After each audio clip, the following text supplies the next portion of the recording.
안녕하세요. 도우너 김실장입니다. 저번 영상에서는 인테리어 계약 시 주의사항에 대해서 알려드렸는데요. 이제 좋은 업체와 계약을 하셨다면 시공이 시작되고 나서 여러분들께서 주의하셔야 될 부분들이 있습니다. 인테리어는 좋은 업체와 계약도 중요하지만 이 인테리어가 시공이 들어가고 나서 업체와 소통을 하는 것도 매우 중요합니다. 그래서 이번 영상에서는 시공이 시작되고 나서 시공 진행 중에 주의해야 될 사항에 대해서 말씀드리도록 하겠습니다. 제가 지금부터 말씀드리는 것을 공정이 끝날 때까지 체크하신다면 더 좋은 퀄리티와 문제가 발생하는 것을 예방하실 수 있으실 겁니다. 그럼 본론으로 들어가서 인테리어 진행 시 어떤 부분을 조심하고 주의해야 될지 하나씩 말씀드리도록 하겠습니다. 첫 번째, 모든 공정에 대한 내용은 톡과 문자를 통하여 소통하여라. 인테리어는 시공이 들어가고 나서 클라이언트의 요구사항에 따라서 많이 변경이 되면서 진행되는 게 사실입니다. 그 수많은 사항들을 인테리어 업체는 하나씩 체크를 해가면서 진행을 하게 되는데요. 그러므로 인테리어는 클라이언트와 업체 간의 소통이 매우 중요합니다. 이 소통이 원활해야지만 좋은 결과물을 만드실 수 있으세요. 그런데 일반적으로 이 소통 과정에서 통화나 아니면은 현장에서 미팅을 통하여서 소통을 합니다. 문제는 이럴 경우에 나중에 분쟁의 소지가 생길 수가 있습니다.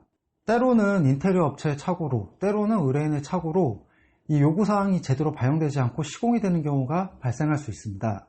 예를 들면 제일 많이 변경사항이 발생하는 게 콘센트인데요. 추가적이나 아니면 변경되는 가전제품으로 인해서 이 콘센트의 위치나 아니면 수가 늘어날 수 있습니다. 배선이 노출로 간다면 큰 문제가 없지만 매립을 시켜야 된다면 만약에 목공사가 끝나고 혹은 또 마감공사까지 끝난 상태에서 다시 위치를 변경하려면 비싼 목공 인건비가 또 들어가게 될 테고요. 또 마감 작업을 해야 되니 타일이면 타일, 도장이면 도장, 이런 인건비가 또 추가로 들어가겠죠. 거기다가 낚시로 전선을 끌어올 수도 있지만 그렇지 못한 상황도 발생할 수 있습니다. 애초에 배선을 잘 해놔야 되는 거예요. 그러므로 나중에 시비가 생길 거를 애초에 방지하기 위해서 공정에 관한 내용은 꼭 톡이나 문자로 남기시기 바랍니다. 그래야지만 나중에 내가 이거를 못 들었네, 난 이런 얘기를 한 적이 없네 이러면서 트러블이 생길 일이 없어요. 또한 인테리어 업체의 착오로 만약에 이 변경사항이 반영이 안 됐다면은 그때는 정당하게 문자를 보여주면서 요구를 하실 수도 있는 거고요. 그러므로 되도록 모든 공정에 대해서는 좀 귀찮더라도 톡이나 문자로 남기시기를 추천드립니다. 두 번째, 가전제품과 가구 내역은 꼼꼼히 업체에 전달해라. 보통 가구나 전자제품은 인테리어 공사가 끝난 다음에 의뢰인께서 사시고 배치를 하시는데요. 이럴 경우에 나중에 추가 공정이 들어가서 비용이 발생할 수 있습니다. 이번에는 수도공사를 예로 들어보겠습니다.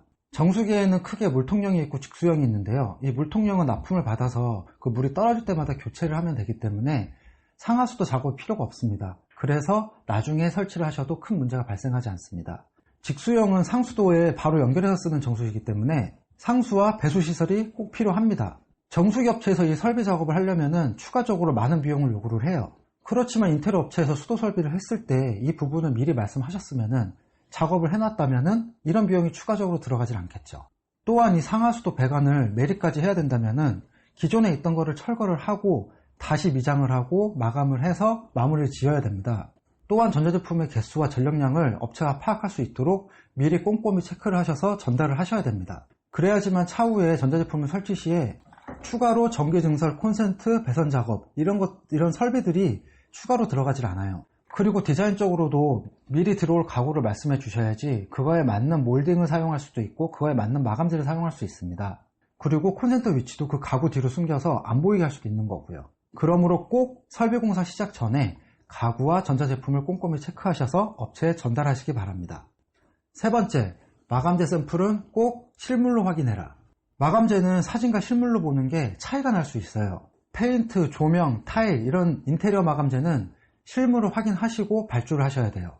도장으로 예를 들면은 이 페인트 컬러나 질감을 사진으로 보고 시공을 했을 시에 시공이 끝나고 나서 내가 생각했던 느낌이랑 틀린데? 내가 생각했던 컬러감이랑 좀 틀린데? 라고 느끼실 수 있으세요. 요즘에는 샘플북이 워낙 잘 나와 있어서 실물로 확인하는 게 어렵지 않습니다. 또한 조명으로 예를 들면은 이 조명은 스케일감이 되게 중요한데요.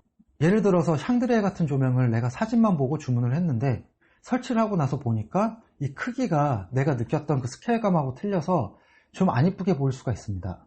그러므로 제일 좋은 방법은 인테리어 업체가 거래하는 그 조명 가게를 찾아가셔서 직접 실물을 보고 판단을 하시는 거예요. 그리고 이 조명 가게를 방문할 시간이 없으시다면 줄자를 하나 준비하셔서 실제로 그 사이즈만큼 펴보시고 그 스케일감을 느껴보시기 바랍니다. 물론 다른 마감재인 타일, 싱크대 상판 이런 것도 마찬가지고요. 그러므로 꼭 마감재를 선택하실 때는 실물로 확인을 하시고 시공이 끝나야 본인이 원하는 디자인의 느낌을 얻으실 수 있습니다. 네 번째, 매일 공정이 끝난 후에 현장 사진을 업체에 요구해라. 일반적으로 인테리어 공사는 5시면 마무리가 됩니다. 그리고 추가 정리 작업까지 하면 5시 반에서 10시 사이면 끝나고요. 이때 매일 그날 마무리된 작업을 사진으로 감리자한테 전송을 받으세요.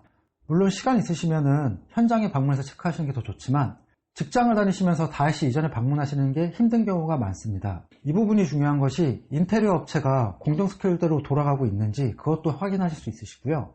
또한 더 중요한 것은 이 인테리어 사진을 보면은 지금 내가 어떤 추가적인 아이디어가 떠오를 수가 있습니다. 공정 중에 이런 부분을 캐치해서 추가로 요구하신다면 추가 인건비나 비용이 발생하지 않고도 해결할 수도 있으신 겁니다. 현장 사진을 직접 보는 거와 얘기를 듣는 것은 피부로 와닿는 게 다릅니다.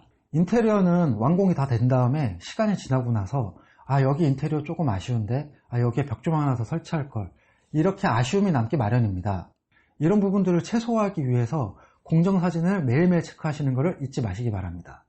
자, 그러면 이제 인테리어 시공 진행 중에 어떤 부분을 체크해야 되는지 4가지 사항에 대해서 요약해 보도록 하겠습니다. 첫 번째, 공정에 대한 소통은 문자나 톡으로 해라. 두 번째, 가구와 전자제품에 대한 내역을 꼼꼼히 업체에 전달해라. 세 번째, 마감재는 실물로 확인해라.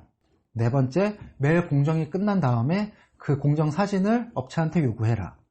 이렇게 4가지를 각 공정이 끝날 때마다 체크를 하신다면 업체와 소통도 오류가 적어질 수밖에 없고요. 문제가 발생할 확률도 매우 줄어듭니다. 제가 전편에 올려드린 인테리어 업체와 계약 시 주의사항을 보시고 좋은 업체와 계약을 하신 후에 이 영상까지 보시고 시공을 마무리 지으신다면 성공적인 인테리어가 되실 수 있으실 겁니다. 제가 알려드린 부분 말고 또 다른 궁금한 점 있으시면 언제든지 편하게 댓글 남겨주시기 바랍니다. 긴 영상 끝까지 봐주셔서 감사하고요. 추천과 구독도 잊지 말아주시기 바랍니다. 이상 도우너 김실장이었습니다. 감사합니다.